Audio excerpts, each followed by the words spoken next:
buenas tardes, buenas noches. Este es un mensaje para responder sus intervenciones en el foro acerca de la universidad durante el peronismo, es decir, entre 1943 y 1955. Antes de adentrarme en la temática propia del foro, una serie de cuestiones que son importantes quiero transmitirles. Lo primero es que, bueno, como ya han sido notificados, ¿sí? El día 2 de septiembre hubo feriado nacional por el intento de asesinato de la vicepresidenta Cristina Fernández de Kirchner y vamos a reprogramar la clase sincrónica que teníamos pensada realizar ese día. En ese sentido, también otra cuestión importante de nuestro orden de trabajo, ¿sí? Eh, He retirado los límites de tiempo para intervenir en los foros, sobre todo las limitaciones, eh, digamos, informáticas para hacerlo, ¿sí? Esto no quiere decir que yo voy a seguir, digamos, vamos a seguir trabajando sin fechas, ¿sí? La idea es poder ir avanzando en los foros alrededor de nuestro curso, ¿sí? Si ustedes después de que termina el curso siguen completando los foros, está muy bien, pero yo no voy a responder a los foros sucesivamente, es decir, no voy a ir haciendo respuestas a medida que van haciendo ustedes respuestas, es decir, durante el curso vamos a seguir dando plazo para el foro y yo voy a ir respondiendo en estos días los foros de estas semanas, pero hasta ahí voy a poder responder, ¿sí? Esto es importante porque si no es muy difícil trabajar, ¿sí? Sí, hay que responder una por una todas las intervenciones. En este sentido también quiero señalar que quizás mi estrategia de, de trabajo no fue la adecuada para lo que ustedes necesitaban en este momento de su trayectoria académica. Así que hecha esa aclaración y corrección, que espero que sirva para que ustedes puedan seguir avanzando con el estudio. Eh, la última cuestión, ¿sí? Es que nosotros nos vamos a ver seguro el día viernes que viene, el viernes 9, ¿sí? A las 5 de la tarde por el encuentro sincrónico, ¿sí? Bueno, dicho esto, paso a hacer un comentario muy general sobre las distintas intervenciones que ustedes realizaron sobre la bibliografía acerca del peronismo y la universidad entre el 43 y el 55. En primer lugar, he visto que hay un lote de respuestas ya más, a diferencia de los primeros foros, ¿sí? Estoy notando más respuestas en un tono más adecuado, en un enfoque más adecuado del problema, ¿sí? Esto quiere decir que estoy empezando a ver en ustedes una mirada un poco más histórica y no tan formal de lo que ocurrió. Es decir, no, al principio encontraba en los foros muchas fechas y nombres de leyes, ¿sí? Y aquí no es que no estén y no es que no deban estar, pero las respuestas apuntan muchas de sus respuestas, no todas, pero muchas de sus respuestas apuntan a pensar actores colectivos interactuando en nuestras instituciones universitarias. En ese sentido, la verdad que bueno, veo un desarrollo de parte de ustedes, un avance en el estudio histórico, ¿sí? Histórico-social de la universidad. La primera pregunta tiene que ver, ¿sí?, con pensar las relaciones entre los universitarios reformistas y el gobierno surgido del golpe de Estado en 1943.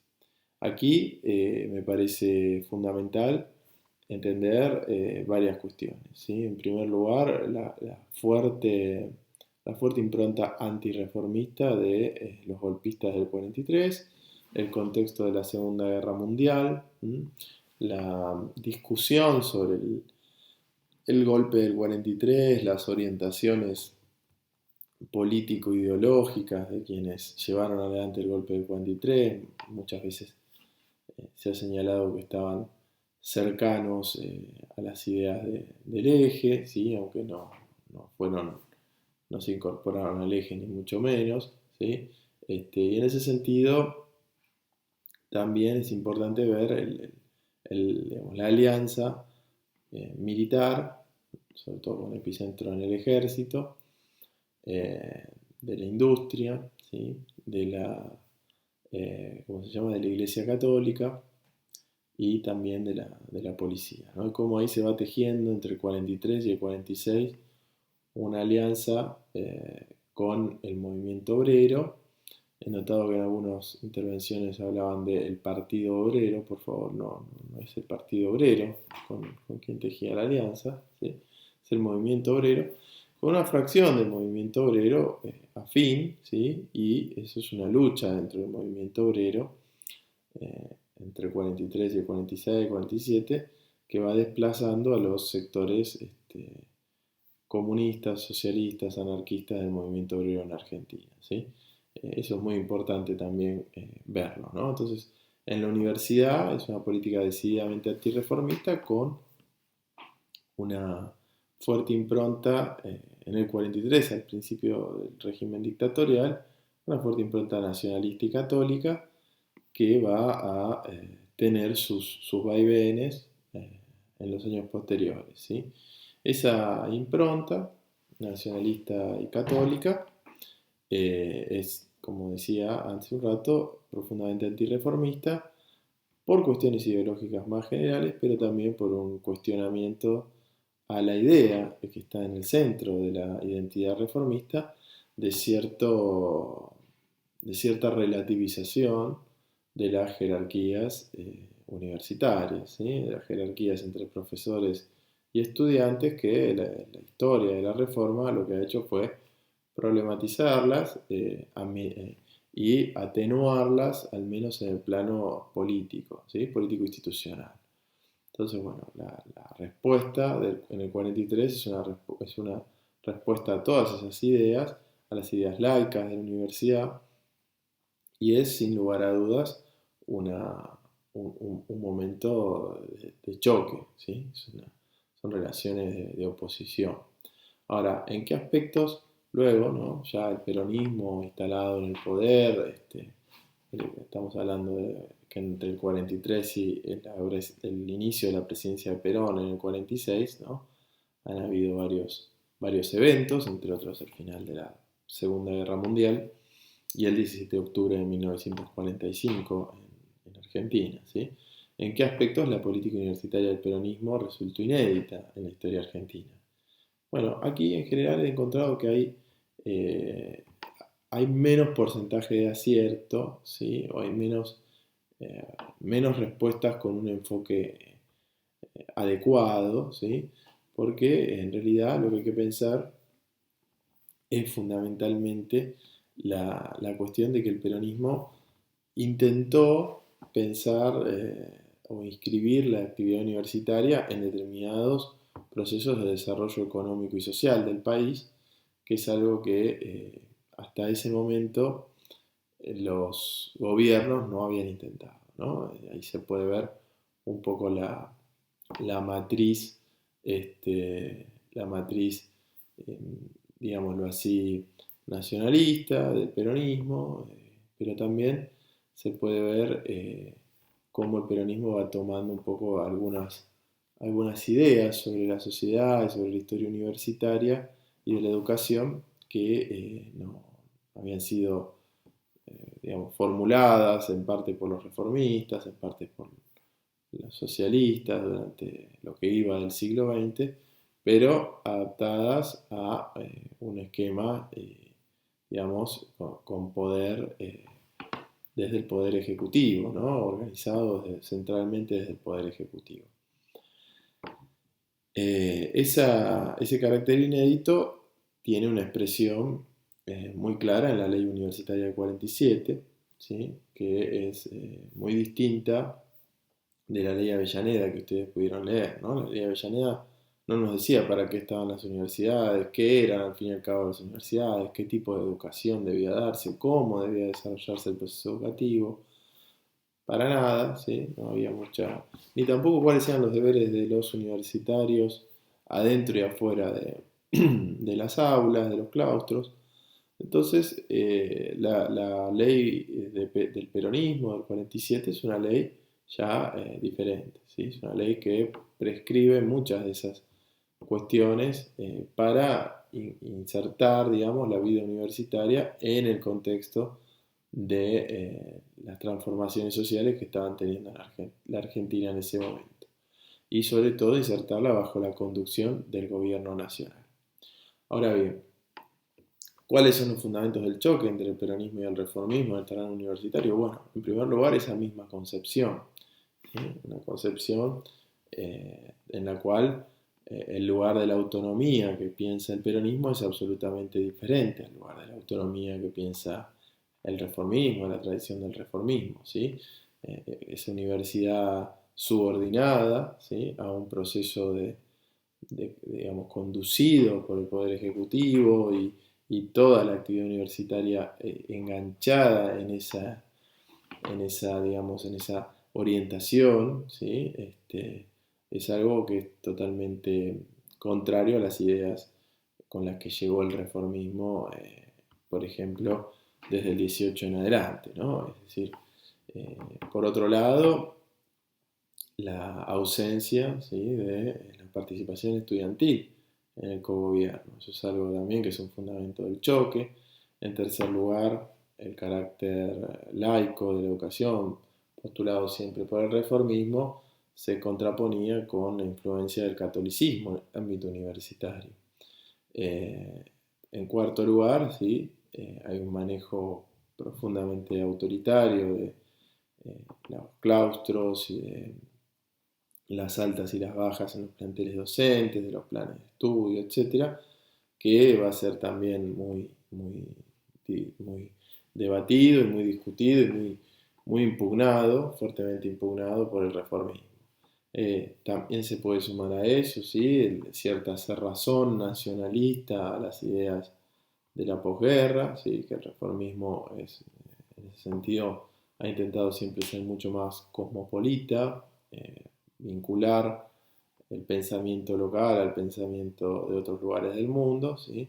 Y en ese sentido ahí hay otro factor de choque y obviamente la contienda concreta, ¿sí? Hay una contienda concreta que tiene que ver con ya digamos, los orígenes del peronismo, del gobierno golpista del 43 y esa relación ambigua con el eje, la poca predisposición a participar del lado de los aliados, cierta historia, ¿no? Que hemos hablado en la clase del reformismo como antifascismo en los 30, bueno, eso tiene una fuerte repercusión luego en el 43, del 43 al 46 y luego con el peronismo, ¿sí? Que es el gobierno democrático surgido de esa historia del 43 en adelante.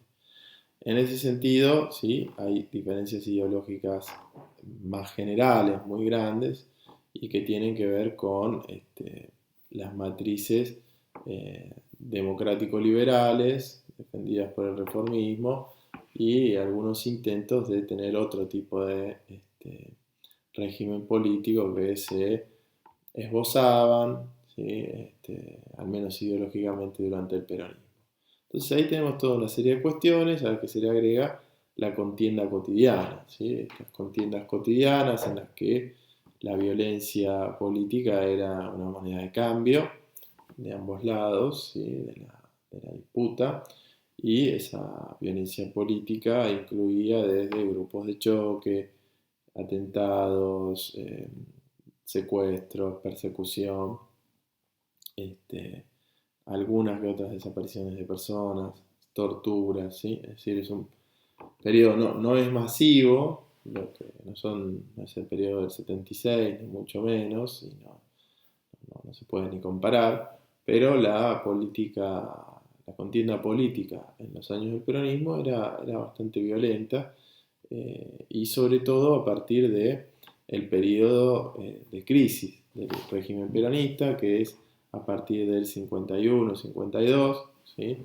Que tiene que ver con la reconstrucción europea, y la necesidad de cierta reubicación de Perón y del peronismo en el concierto mundial. En ese contexto hay una crisis de la relación con la Iglesia, y el peronismo, si hasta ese momento había delegado en la Iglesia la conducción de muchos ámbitos educativos y no había pensado en una especie de doctrina peronista, o de aplicar una doctrina peronista en las universidades, por ejemplo, eso a partir de la década del 50 empieza a estar presente, ¿sí? El pasaje de una mirada de despolitizar a principios digamos, del régimen, de los 40, a principios de los 50 tratar de tener una doctrina peronista en las universidades. Eso generó muchísimos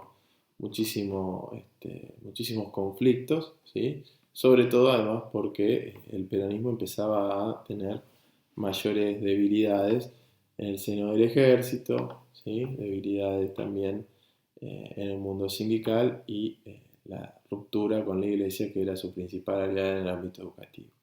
Bueno, ¿quiénes sean los aliados del peronismo? Un poco se responde con lo que venía señalándoles hace unos minutos, ¿sí? Es decir, la Iglesia Católica es una aliada muy importante del peronismo hasta el 52. Otro aliado muy importante es el sindicalismo a nivel general, un sindicalismo depurado, digamos, que tuvo cierta reconstrucción a partir de la destrucción de muchos sindicatos o de corrientes sindicales, ¿sí? Más bien de izquierda, que fueron o censuradas, o raleadas, o golpeadas, o detenidas, digamos, o pasadas, digamos, por instituciones paralelas en algunos casos, que fueron concentrando la atención gremial en un vínculo estrecho con el gobierno peronista. Por otra parte, sí, una parte del nacionalismo católico que tuvo sus idas y vueltas con el peronismo, ¿sí? Pero que también era un aliado muy importante.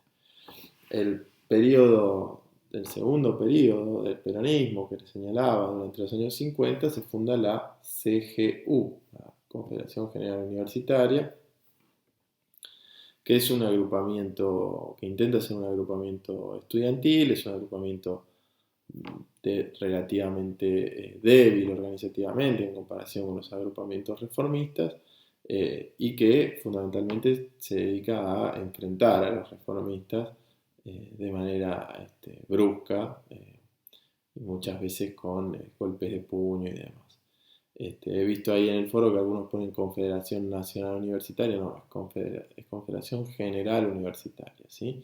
Y ojo porque CNU es una sigla que es Concentración Nacional Universitaria, y es sobre un grupo peronista de los 70, ¿sí? Un grupo peronista de ultraderecha de los 70. Bueno, y no hay una continuidad entre la CGU y la CNU, ¿sí? Bueno, ¿cuáles son las críticas de Nacio a la reforma universitaria? Bueno, es un texto muy interesante el de Juan Nacio, es un texto escrito en esos años, ¿sí? Que expresa, me parece muy acabadamente, muchas de las ideas que están en el centro de la política universitaria peronista, de las ideas que tenían los peronistas que conducían el Estado y las universidades en ese momento, ¿sí?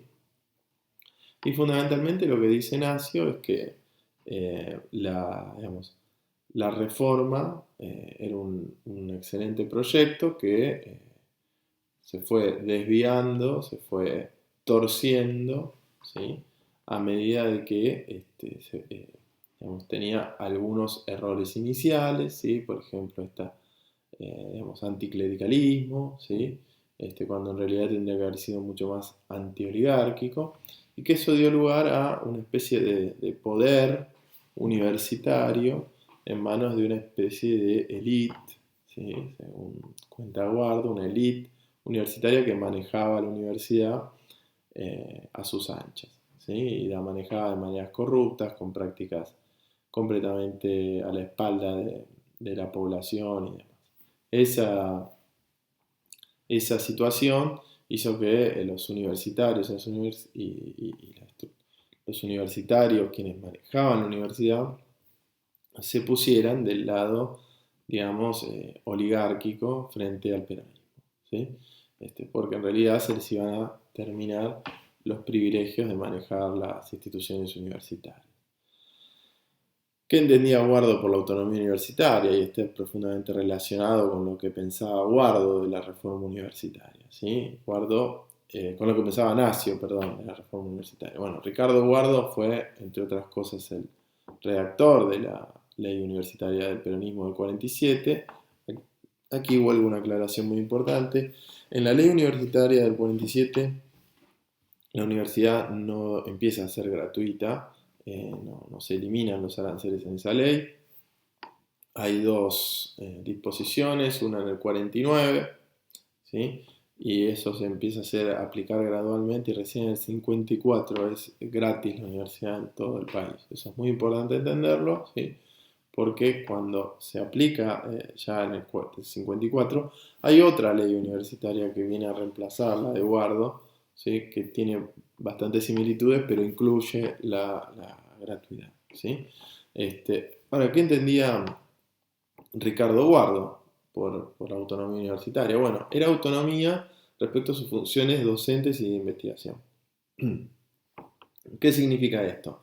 Que la conducción de la universidad, la conducción institucional y por lo tanto la organización de la actividad universitaria más en general, sus sentidos, sus orientaciones, los intercambios con otros ámbitos y demás, debía recaer sobre las autoridades de la sociedad más en general. No había lugar para un cogobierno autónomo, ¿sí? El gobierno universitario debía ser el gobierno del país, ¿sí? En ese sentido, vuelvo a...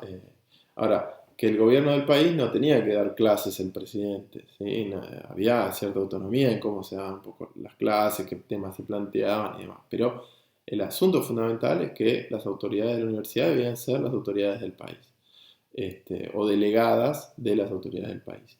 Y aquí un poco cerrando esta concepción que yo se los planteaba el otro día en clase, ¿sí? En la clase sobre la universidad durante el peronismo, que tiene que ver con una mirada de cierta planificación general de la actividad de la sociedad, preparada, pensada en el escenario de las guerras totales del siglo XX. Bueno, la movilización general de la sociedad, no hay lugar, no hay espacio en ese tipo de concepción sobre la sociedad, sobre el Estado, las relaciones entre Estado y sociedad, para la autonomía universitaria, ¿sí? Todo lo contrario, la universidad debe ser un instrumento, una herramienta para el desarrollo de la industria, de la economía más en general, de la cultura, ¿sí?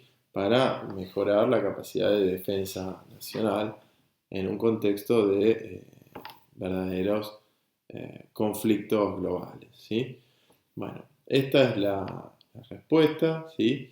Nos estaremos viendo seguro el viernes y en los próximos días responderé al foro sobre la modernización y radicalización desde los años 50 hasta los 60, ¿sí? Les mando un abrazo grande, mucha fuerza y estamos al habla.